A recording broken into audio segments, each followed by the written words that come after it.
नमस्कार, आप देख रहे हैं शाहबाद टाइम्स लाइव और अभी हम रामगढ़ विधानसभा में हैं। आपको बता दें कि मौसम का पारा तो अब धीरे धीरे गिरने लगा है, लेकिन राजनीति का पारा जो है अब वो धीरे धीरे अपने खुमार पे है। उसी दौरान हम आए हैं, अनिमेष हर्षवर्धन जी हैं हमारे साथ, उर्फ विपुल तिवारी। हम आपको बता दें कि जिस जगह पे हैं ये किसी पहचान का मोहताज नहीं है। पूर्व में यहाँ पे केंद्रीय मंत्री इस घर से रह चुके हैं कमलकांत तिवारी जी, जो कि रेल मंत्री रहे थे कांग्रेस की सरकार में। उन्हीं के वंशज हैं, उनके भतीजे हैं अनिमेष हर्षवर्धन उर्फ विपुल तिवारी जी। सर, आपका शाहबाद टाइम्स में स्वागत है। धन्यवाद, आप लोगों का भी स्वागत है। एक चीज़ हम ये जानना चाहते हैं कि आपकी लेगेसी जो रही है वो शुरू से कांग्रेस के प्रति रही, लेकिन वर्तमान में भी जैसा कि हम लोगों को पता चला कि आप जनसुराज के साथ जुड़े हैं, तो वजह क्या रही जनसुराज से जुड़ने की? सबसे बड़ी वजह ये रही कि कांग्रेस की आत्मा मर चुकी है। आज की तारीख में जिस को आप कांग्रेस समझ रहे हैं उसमें कांग्रेस की आत्मा रही नहीं। स्वतंत्रता से पूर्व महात्मा गांधी जी जिस कांग्रेस की परिकल्पना किया करते थे, जिस कांग्रेस को आगे बढ़ाने की बात किया करते थे, वो मर चुकी है। हमको जनसुराज ज्वाइन इसलिए किया, मैंने जनसुराज के प्रशांत किशोर जी सूत्रधारक हैं, उनकी पार्टी इसलिए पसंद आई कि वो विचारधारा जो महात्मा जी स्वतंत्रता से पूर्व चाहते थे कि भारत में स्थापित हो, वो उस विचारधारा को लेके ये आगे बढ़े, इसलिए हम जनसुराज ज्वाइन किए।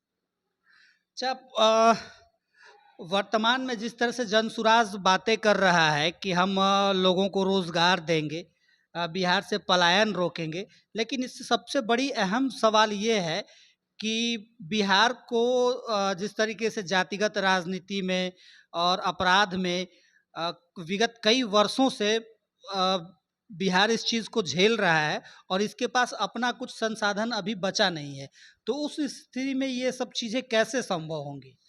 आपने सभी अभिभाषण में प्रशांत जी को सुना होगा कि जो भी वो मुद्दे उठा रहे हैं उसके निराकरण का उपाय भी बता रहे हैं कि हम किस ढंग से क्या करेंगे। सबसे पहला संकल्प उनका ये था कि बिहार से जितने लोग रोजगार के चक्कर में यहाँ से पलायित होते हैं, हम बाहर जाके नौकरी करते हैं, उनके लिए जनसुराज की सरकार बनने के साल भर के अंदर हम ऐसी व्यवस्था करके देंगे, इस तरह की व्यवस्था स्थापित करेंगे जिनसे 10 से 15 हजार रुपया, जिसके लिए उनको महाराष्ट्र, तमिलनाडु, बॉम्बे कहाँ कहाँ जाके नौकरी करनी पड़ती है, वो सारी सुविधाएं इसी बिहार में उपलब्ध होंगी और उनको पलायन नहीं करना पड़ेगा। वो सारी चीजें बता रहे हैं कि हम कैसे उन चीजों को लाएंगे। सारे अभिभाषण में उन्होंने बताया है कि इसके लिए 10 से 12 हजार रुपए किन संसाधनों से हम प्राप्त करेंगे और वो व्यवस्था करेंगे कि उनको बाहर न जाना पड़े। आपको हम थोड़ा सा पीछे ले जाते हैं। अभी जो विगत चुनाव बीता है, विधानसभा का उपचुनाव था, उसमें जिस प्रत्याशी को चुना गया जनसुराज के द्वारा, हालांकि वो राजनीति में सक्रिय नहीं थे और अचानक से उनको राजनीति में उतार दिया गया, जिससे कि जनसुराज को कहीं ना कहीं जिस अपेक्षा थी कि कम से कम एक सम्मानजनक स्कोर लाएगा, लेकिन उस स्थिति पे नहीं आया। तो क्या लगता है कि इस बार जनसुराज अच्छा करेगा? अच्छा करेगा भाई साहब। सबसे बड़ी चीज क्या थी कि उस समय जो फीडबैक मिला उसके आधार पे वो बहुजन से चुनाव लड़ चुके थे ऑलरेडी। इस आधार पे ये तय हो गया और सिर्फ एक सीट को लेकर पूरे बिहार में जनसुराज की जो लोकप्रियता है उसका आकलन करना मेरे समझ से गलत होगा। एक पार्टी बनने के बाद 10% वोट पूरे बिहार में लेके आना, ये रिकॉर्ड है एक। आज जब भारतीय जनता पार्टी जनसंघ से जब भारतीय जनता पार्टी बनी थी तो 9% वोट लेके आने में भारतीय जनता पार्टी को 11 साल लगे थे और हमारे गठन के 1 महीने के बाद ही चुनाव था ना, शायद 2 अक्टूबर को पार्टी का गठन हुआ है और 1 महीने बाद चुनाव हुआ। 1 महीने में हमारी पार्टी ने 10% वोट प्राप्त किया है। इस आधार पे आप पार्टी की लोकप्रियता का आकलन कर सकते हैं।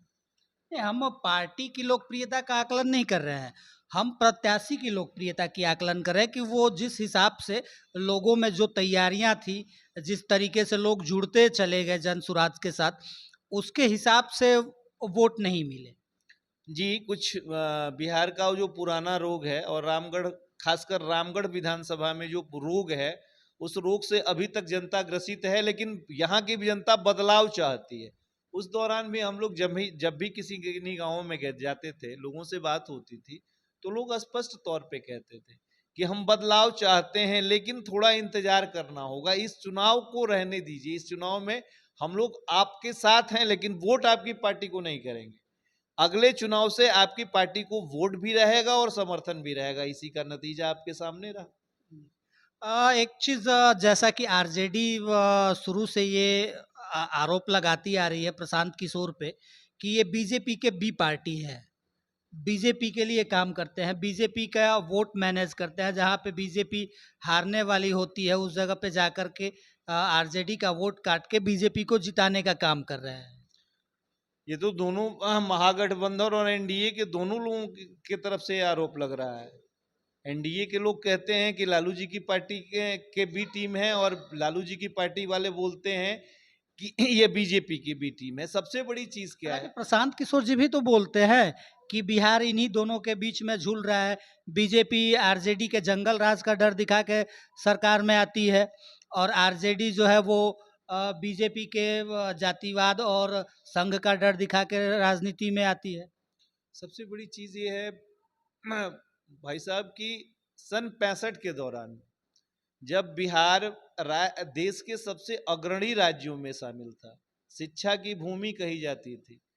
पुरातन काल में अगर हम थोड़ा पीछे आपको ले जाएंगे तो श्री राम की शिक्षा भूमि बक्सर रही, बिहार रही, तक्षशिला जैसे विश्वविद्यालय हुआ करते थे। लेकिन 65 के बाद जितनी भी राजनीतिक दल हुए, जिन्होंने बिहार में बागडोर संभाला, वो बिहार विकास के लिए काम नहीं किया, जनता के लिए काम नहीं किया, उन्होंने स्वयं के लिए काम किया। जैसे उदाहरण के तौर पे देख लीजिए, आपने थोड़ी देर पहले हमसे पूछा था कि कांग्रेस आपने क्यों छोड़ा। उसका सीधे तौर पे मैंने जवाब दिया, और दूसरा जवाब ये होगा कि लालू प्रसाद यादव जी, जिनकी पार्टी का गठन ही हमारी विचारधारा के खिलाफ हुआ, आज वही कांग्रेस की सारी नीतियां बिहार में तय करते हैं। तो उस स्थिति में हम क्या माने कि कांग्रेस जिंदा रह गई है? हम उसके साथ हो गए जिसकी विचारधारा उसमें परिलक्षित हो रही है। महात्मा गांधी की जो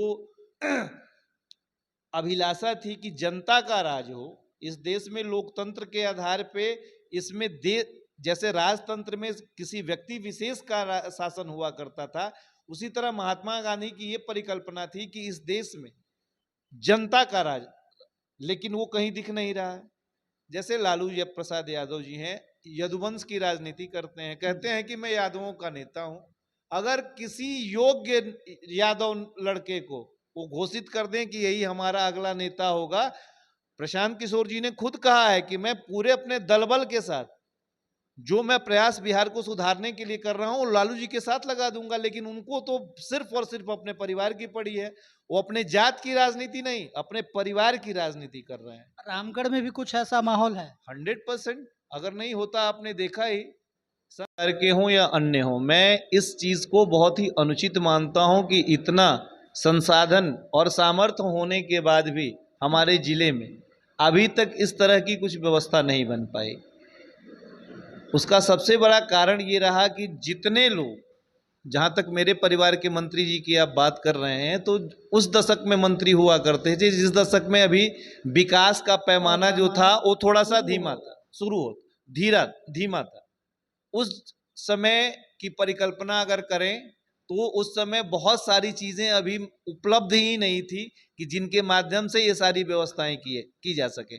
लेकिन हमको समझ में नहीं आता है कि बिहार सरकार में 15 साल जो व्यक्ति मंत्री रहा, उस व्यक्ति ने इस रामगढ़ के विकास के लिए कौन सा कार्य किया? कार्य तो हुआ है रामगढ़ में, आज भी उनके ही धुरी पे चल रही है। बिजली बत्ती और पुल पे राजनीति होती है, नहर पे राजनीति होती है, जबकि नहर में पानी नहीं है। तो आपने सारा पैमाना खुद ही बता दिया कि उसमें क्या है और क्या नहीं है, उसी के आधार पे सिर्फ ये राजनीति ही तो करी जाती नहीं, है। हमने पैमाना नहीं बताया, आपने पूछा कि क्या कर रहे थे, तो हमने वो चीज सबसे बड़ी चीज है राजनीति की शाब्दिक परिभाषा ये होती है पत्रकार साहब, वह नीति जो राष्ट्र निर्माण या राज्य निर्माण के काम है, वह नीति जो स्वयं के निर्माण के कार्य आ जाए, उसको राजनीति नहीं, उसके लिए शब्द डिक्शनरी में ढूंढना पड़ेगा कि क्या कहना चाहिए। वही ये लोगों ने किया है। सिर्फ दूसरों का, आम जनता का गला काटकर अपना घर भरा है, उसके बाद इन लोगों ने कुछ नहीं किया। प्रशांत किशोर जी सीधे तौर पे बिहार का विकास चाहते हैं, एक रणनीतिकार के तौर पे। जब वो रणनीतिकार हुआ करते थे, उस समय उनकी फीस 125 करोड़ रुपए एक मुख्यमंत्री बनाने की थी। वो व्यक्ति अपना सारा सामर्थ्य, सारी बुद्धि, सारी सरस्वती की कृपा इसलिए झोंक दिया और 5000 गांव पैदल पैदल चल के जा रहे हैं और लोगों की समस्याओं से अवगत हो रहे हैं, और उनके ऊपर इस तरह का आरोप लगाना। एक अहम सवाल है कि वर्तमान बिहार के मुख्यमंत्री नीतीश कुमार जी कहते हैं कि प्रशांत किशोर को हमने टिकट नहीं दिया तो वो हमारे खिलाफ आ गए, जबकि उसको राजनीति में हमने लाया। और प्रशांत किशोर कहते हैं कि 2015 में जो कैंपेनिंग हुई, नीतीश का जो हस्त्र होना था उसको हमने सही किया और एक बार फिर से राजनीति में खड़ा किया 2016 में। जी जी, सही बात है। सबसे बड़ी चीज क्या है ना कि हमारे माननीय मुख्यमंत्री जी मेंटली और फिजिकली रिटायर हो चुके हैं। अच्छा, एक चीज आप बताइए मुझे, कोई व्यक्ति जब किसी भी नौकरी के लिए अप्लाई करता है तो उसका रिटन टेस्ट होता है, उसके बाद मेंटल टेस्ट होता है। एक नौकरी के लिए टेस्ट होना, और 13 करोड़, बिहार की जनसंख्या 13 करोड़ है, 13 करोड़ जनता का मुखिया जो है वो इस तरह की हरकत करता है। और कोई इनसे पहले इन्हीं के लोग जो इनके मंत्री परिषद में थे, लोगों ने आरोप लगाया कि ये मेंटली रिटायर हो चुके हैं, मानसिक रूप इनका सही नहीं है। तो क्या एक टेस्ट की मांग कर दी प्रशांत किशोर जी ने, तो ये गलत कर दिया। 13 करोड़ जनता का मालिक जो है, मुखिया जो है, वो पागल, ये संविधान अधिकार देता है, संवैधानिक अधिकार नहीं रखते, लेकिन इस तरह की व्यवस्था बना दी गई है जिसके तहत उनकी जांच नहीं कराई जा रही है। और 4 ब्यूरोक्रेट और कुछ उगाही मंत्री, 4 उगाही मंत्री और 4 ब्यूरोक्रेट, वही बिहार की शासन व्यवस्था को संचालित कर रहे हैं। अच्छा, अगर आपकी पार्टी जो है वो सरकार में आती है तो क्या क्या बदलाव होंगे? सबसे पहली चीज तो ये है कि हमारी पार्टी जिस दिन सरकार में आती है, जनता का राज होगा, और जनता के राज का पहला कदम यही होगा कि जितने लोग यहाँ रोजगार के लिए बाहर जाकर 10 से 15 हजार रुपए की नौकरी कर रहे हैं, वो सारी व्यवस्थाएं प्रशांत किशोर की पार्टी, सॉरी प्रशांत किशोर जी नहीं, जनसुराज यही व्यवस्थित करके देगा। जो स्वेच्छा से बाहर जाना चाहे उसके लिए कोई दिक्कत नहीं है, लेकिन जो मजबूरी में अपना घर परिवार छोड़कर जाके महाराष्ट्र और बैंक बंबई में नौकरी करते हैं, उनको नहीं जाना। नौकरी के बावजूद भी तिरस्कृत किया जाता है। एकदम बिहारी मीन्स एक गाली। बिहारी का मतलब, किसी भी प्रदेश में जाइए लोग संबोधित क्या करते हैं, अरे वो बिहरिया है। बिहरिया है मीन्स मुझे गाली दी जाती है। सिंह जी को यहाँ का सरताज बना के रखा, उसके बाद उन्होंने अपने बेटे को मौका दिया, पहले बेटे को, उसके बाद दूसरे बेटे को। ये क्या है, परिवारवाद नहीं है तो क्या है? इससे पहले 2010 में तो उन्होंने अपने बेटे का खिलाफत भी किया है। वो ऑलरेडी सुधाकर सिंह जी उनकी विचारधारा से असंतुष्ट होकर भारतीय जनता पार्टी का शरण ले लिए थे। वो एक चाल थी, नहीं कहना चाहिए, एक बहुत बड़ी बात हो जाएगी कि बाबू जगदानंद सिंह का परिवार जो है वो मुंशी घराना कहलाने के नाम से जाना जाता है, और मुंशी घराना के लोग बहुत दिमाग से कोई काम करते हैं। वही दिमाग था जिसके आधार पे वो एक बार सीट दूसरे को के हाथ में चली गई, नहीं तो वो सिर्फ और सिर्फ उन्हीं के परिवार में सीमित रह जाएगी। अच्छा, अभी क्या लगता है कि प्रत्याशी कैसा आपकी पार्टी से आएगा? हमारे प्रत्याशी चयन की प्रक्रिया है पत्रकार साहब, जो बूथ लेवल से शुरू होती है। कई लोगों ने ऑनलाइन फॉर्म डाला है, जाके ऑफिस में भी अपना फॉर्म, उम्मीदवारी के लिए उन्होंने फॉर्म डाला है, लेकिन सारी प्रक्रियाएं तब बूथ लेवल से लेके, बूथ लेवल, उसके बाद प्रखंड लेवल, उसके बाद जिला लेवल, और जिला के बाद जब प्रदेश में जाएगी तो सारे जितने भी जिला कोर कमेटी के सदस्य होंगे सबके सामने वो रखा जाएगा, और किसी एक व्यक्ति के निर्णय से नहीं, सामूहिक निर्णय से यह तय होगा कि रामगढ़ का कैंडिडेट कौन है। अच्छा, एक बहुत बड़ा आरोप आपकी पार्टी पे लगता आ रहा है कि प्रशांत किशोर जिस तरीके से प्रचार कैंपेनिंग कर रहे हैं, वो तमाम तरह की चीज़ें हैं, हज़ारों गाड़ियाँ घूमती हैं, कई लोगों को यहाँ पे बाहर से कार्यकर्ता आते हैं जो फील्ड में काम करते हैं, उनको जो पैसा खर्च करने में प्रशांत किशोर लगा रहे हैं, वो विकास में क्यों नहीं लगा रहे हैं? जनता उनको ऐसे ही चुन लेगी। सबसे तो बड़ी और उसके बाद ये भी है कि ये पैसा उनके पास आता कहाँ से है? सब आरजेडी कहता है कि बीजेपी देती है, बीजेपी कहती है कि आरजेडी से पैसा दे रही है। इसका जवाब प्रशांत किशोर जी ने खुद दिया है भाई, पब्लिक डोमेन में उसका जवाब दिया है कि मैं 12 मुख्यमंत्री बनाने में अपना कंधा लगा चुका हूं, देश विदेश रणनीति में तय करके लोगों को पदस्थापित कराता रहता हूं, उनकी मदद हो रही है, उनकी मदद से ये सब कार्यक्रम चल रहा है। इसके पब्लिक डोमेन में उन्होंने इस बात को कहा है और खुला खाता है उनका, ओपन सब कुछ है। अगर वो गलती कर रहे हैं तो सरकार उन पे जांच क्यों नहीं बिठा रही है, सिर्फ आरोप क्यों लगा रही है? सरकार को जांच बिठाना चाहिए, जांच करा लीजिए आप कि आखिर इतना पैसा आता है प्रशांत किशोर जी के कहां से। कोई माध्यम तो है जहां से इतना पैसा आता है। उन्होंने इसका साफ जवाब दिया है कि मैं जितने भी लोगों को मदद किया हूं वो लोग मेरी मदद कर रहे हैं और बिहार विकास के लिए मैं कार्य कर रहा हूं। एक चीज़, आपके परिवार से भी मंत्री रहे हैं। अभी विगत समय में हम कहें तो बिहार सरकार में यहाँ से 2 मंत्री हैं, 4 विधायक हैं। इसके बावजूद भी आज तक कैमूर ज़िले में कोई उस तरह की उच्च स्तरीय विद्यालय हो जो इसमें टेक्निकल पढ़ाई, एमएससी हो गया, या फिर एमबीए हो गया, या मेडिकल, इस तरह की कॉलेज की व्यवस्था नहीं हो पाई। ये कहाँ तक उचित हो रहा राजनीति में अब तक? भी नीतीश कुमार जी से मैं एक इंटरव्यू देख रहा था भाई साहब, उसमें एक बच्ची ने पूछा कि हम लोग इंटर कर लेते हैं, बीए कर लेते हैं, अच्छी शिक्षा के लिए हम लोगों को बाहर ही जाना पड़ता है, आखिर इस तरह की व्यवस्था बिहार में क्यों नहीं बन रही है? तो नीतीश कुमार जी का जवाब था कि अगर बिहार के बच्चे बाहर ना जाएं तो बाहर की यूनिवर्सिटियां बंद हो जाएंगी। ये जवाब एक मुखिया का होना चाहिए, अपने राज्य के मुखिया का। अपने यहां कोई इस तरह की व्यवस्था आप नहीं कर पा रहे हैं तो इसका ये कह दें कि वो सारी यूनिवर्सिटियां बंद हो जाएंगी, क्यों? वहां के लोग नहीं है पढ़ने के लिए, हम तो मजबूरी में जा रहे हैं।